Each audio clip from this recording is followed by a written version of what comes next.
I explain about why did Bali become famous. In the 19th century, Bali was a mosaic of independent kingdoms. While the Dutch controlled parts of northern Bali through military expeditions in 1846, 1848, and 1849, the southern kingdoms Badung, Klungkung, Bangli, and Gianyar remained free and fiercely independent. These kingdoms maintained strong cultural identities and upheld their traditional laws, resisting Dutch colonial rule, which sought to impose control and European legal systems. In 1904, a Chinese trader named Kui Tek Chiang arrived with his Dutch-flagged ship Sri Komala, hoping to trade.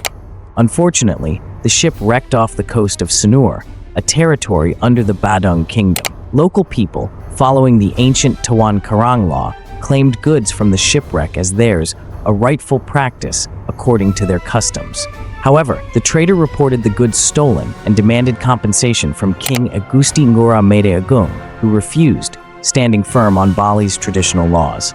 The Dutch colonial government viewed this as defiance and an insult to their authority, escalating tensions dramatically. Governor Van Hoots demanded compensation of 3,000 guilders and punishment for those who took goods from the ship.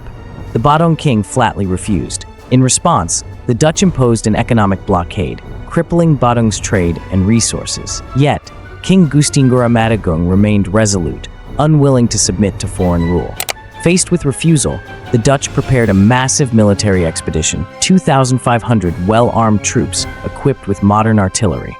On September 15, 1906, they landed at Sanur, advancing to Denpasar, the heart of Badung. Still, the king did not surrender.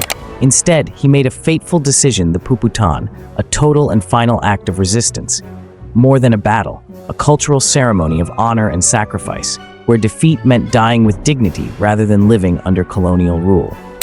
On the morning of September 20th, 1906, the royal family, nobility, soldiers, and common people dressed in white, a symbol of purity and readiness to die.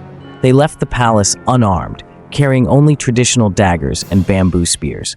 They chose death over surrender. The Dutch troops, unprepared for this ritual, panicked and opened fire. More than 1,000 Balinese men, women, and children were killed in what became known as the Puputan massacre.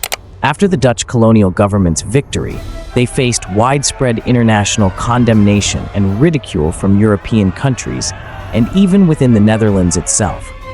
This was because the Dutch invaded a small kingdom and slaughtered unarmed civilians, including women and children, who took part in the mass ritual suicide procession known as the Puputan.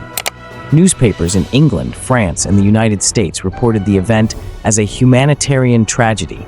This deeply shocked European public opinion, with some papers even describing the Dutch actions as an uncivilized act by a so-called civilized power. Several nobles and activists in England and Germany condemned the deeds as modern barbarism.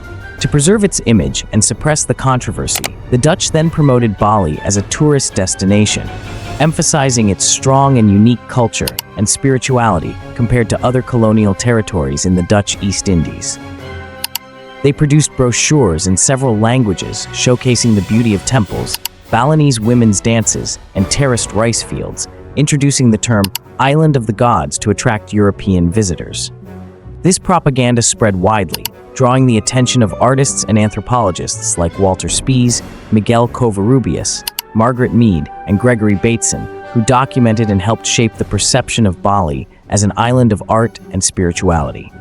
During the 1920s and 1930s, cruise ships from the Netherlands and England began bringing wealthy tourists eager to see Balinese culture as a living theater, seen as authentic, spiritual, and mystical, far removed from modern influences. Eventually, Bali became widely known and remains so to this day. That is a brief history of why Bali became famous. A lot of blood had to be sacrificed. Thank you for watching. Don't forget to like, share, and comment.